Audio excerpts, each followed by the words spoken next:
Hey guys, it's Shane with Garrett Painting, and today I wanted to talk to you about painting your stained trim. Now we all know that painting your stained cabinets has been very popular in recent years. It does a lot for your kitchen, it does a lot for the space, it freshens things up, it brightens things up, it makes it look modern and clean and just beautiful. Painting the stained trim in your home can have the same effect. What's very important though is that you follow the proper process for this.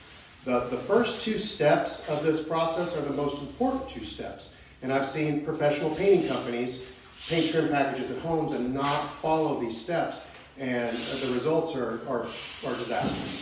So we get a lot of requests for this, and a lot of people ask us, why does it take so long? Why is it so time consuming? So I thought I would just kind of go through all the steps for you guys of what we do to properly paint your stained trim. Now step one is sanding. Sanding is very important. Generally, your stained trim has an oil-based varnish put over it, and your latex paint will not stick to that. So it's very important that you sand your trim thoroughly. We generally use a sanding sponge because, as you can see, it kind of conforms and contours. And what's really important is that you don't just sand over the top of your trim like this. You really need to get in all the cracks, all the crevices, and all the grooves, and all the edges when you sand this trim. Because anywhere where you don't get that shine off or you don't get that varnish off of there, you're not going to get a good bond with your primer. Now the second step, and the second most important step, is to use an adhesion primer. Not just a standard latex primer, you need an actual adhesion primer or a bonding primer. We're going to use Extreme Bond Primer from Sherwin-Williams.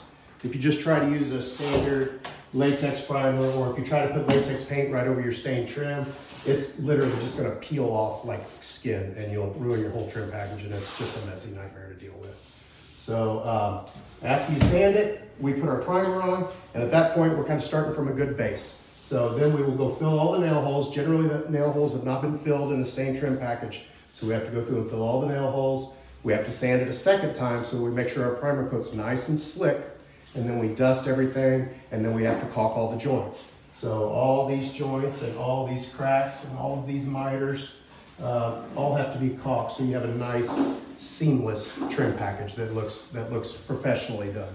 And once all that's finished, you put on 2 coats of a good quality paint. We're going to use Sherwin-Williams Duration. You'll usually want to use a satin finish or a semi-gloss finish, so you got some good durability on it, and then you're done. It looks fantastic when it's done. It does so much for your house to brighten all your trim up, and again, we get a lot of requests for it, so I just wanted to go through the process.